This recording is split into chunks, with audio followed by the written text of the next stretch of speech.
저희가 보통 치아 교정을 하면요, 세 가지 타입의 사진을 찍어요. 여기 보면은 이게 얼굴의 옆모습에 해당이 되는 엑스레이 사진이고요. 이게 앞모습이고, 여기 치아 펼친 사진입니다. 이거를 보고 진단을 하게 되죠. 그 중에서 얼굴의 옆모습에 해당하는 이 사진이 가장 중요한 사진이라고 볼 수가 있어요. 일단은 치아 위치를 설명하기 위해서는 얼굴형을 좀 살펴보는데요. 얼굴은 갖고 있는 절대적인 어떤 길이 수치보다는 비율 수치가 좀 중요하죠. 그래서 얼굴의 비율을 좀 많이 봅니다. 얼굴의 이제 길이를 평가를 할 때는요, 얼굴의 전면부와 얼굴의 후면부의 이 길이를 비율을 보게 돼요. 그래서 상대적으로 여기가 더 길게 되면 이제 긴 얼굴이다. 그리고 뭐 짧은 얼굴이다. 그걸 평가를 하고요. 또 턱의 길이를 평가할 때는 얼굴과 이렇게 머리 사이에 경계가 되는 이 뼈의 베이스 부분과 여기의 길이 비율을 좀 많이 봐요. 그걸 보고 대략적으로 아래턱이 전체적인 얼굴에 대해서 긴지 짧은지도 평가를 하게 되죠. 물론 다른 요소들도 많이 작용은 하지만 대체적으로 그걸 보고 일단은 얼굴형을 평가를 하게 돼요. 사실 앞니가 잇몸을 포함한 상태로 돌출되었기 때문에 되게 무턱처럼 보일 수도 있고, 뭐 그런 여러 가지 좀 얼굴형에 대해서는 좀 아쉬운 점이 있으실 수 있겠지만, 그런 거에 영향을 배제하고 보면 얼굴형은 대체적으로 괜찮으신 것 같아요. 그래서 이 얼굴에 잘 맞도록 이제 치아를 배치를 해주면, 특히 앞니 위치를 잘 잡아준다라고 하면 아마 좋은 결과를 얻을 수 있지 않을까 예상을 합니다. 네. 근데 이제 심하고 안 심하고에 대해서는 좀 판단 기준이 일반적으로 생각하는 거하고는 좀 달라요. 그게 어떻게 다르냐면, 그냥 입이 많이 나오거나 아니면 치열이 많이 엉클어지면 그게 심하다고 보통 생각을 하잖아요. 근데 저희가 이제 치료할 때 볼 때는 치아의 각도나 경사도에 한정이 된 그런 부정교합인지, 아니면은 그런 경사도 외에 잇몸뼈에 해당하는 영역까지 같이 포함돼서 갖고 있는 문제점인지, 그거에 따라서 이제 심하다 안 심하다가 결정이 되죠.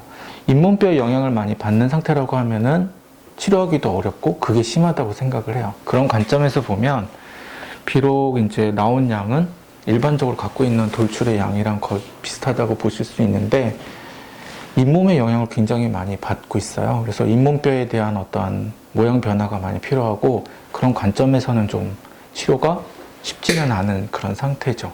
여기가 앞니 부위거든요. 이제 얼굴의 윤곽이고, 이 앞니를 보면 윗니하고 아랫니가 있잖아요. 심미적으로 조금 더 영향을 주는 거는 윗니 쪽이에요. 여기가 이제 눈으로 볼 수 있는 치아면에 해당하는 부분이고요. 여기는 잇몸에 묻혀 있는 치근에 해당하는 부위죠.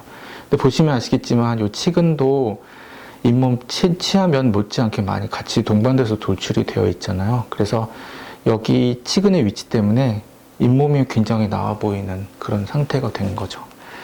저희가 여기 치면에 해당하는 이 포인트에 대해서는 조절하기가 일반 교정장치로 굉장히 용이하게 조절을 할 수가 있어요. 힘을 주면 또 잘 움직이기 때문에.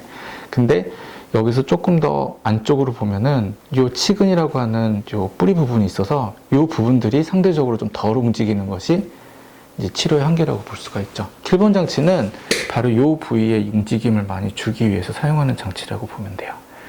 그래서 이 부위에 후방 이동이 좀 필요한 상태고요. 대부분 이제 돌출이 된 분들 봤을 때 치아가 수평으로 나와 있는 경우보다는 수평에서 밑으로 이렇게 처지면서 내려온 경우가 되게 많아요. 그래서 웃거나 말씀하실 때 이가 굉장히, 잇몸이나 이가 많이 보일 텐데, 그런 부분들은 이를 어느 정도 또 위로 좀 올려줘야 되는, 이것도 쉽지 않은 이동이거든요. 그 두 가지 이동이 필요할 것 같습니다. 그래서 치근에 해당하는 뿌리의 이동, 그리고 치아의 수직 높이의 이동, 그리고 여기가 어금니인데요. 이쪽 부위도 약간 수직 조절을 해주게 되면 이 턱선에 대해서 저희가 얼굴 윤곽이 좀 더 이뻐 보일 수 있도록 조절할 수 있을 것 같아요.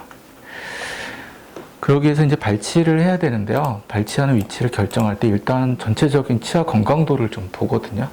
이 치아를 봤을 때는 뭐 따로 고려할 만큼 특별한 소견을 보이는 치아가 없어서 저희가 보통 일반적으로 앞니 쪽의 공간을 조금 가까이 놓을 수 있는 4번 치아를 많이 발치를 합니다.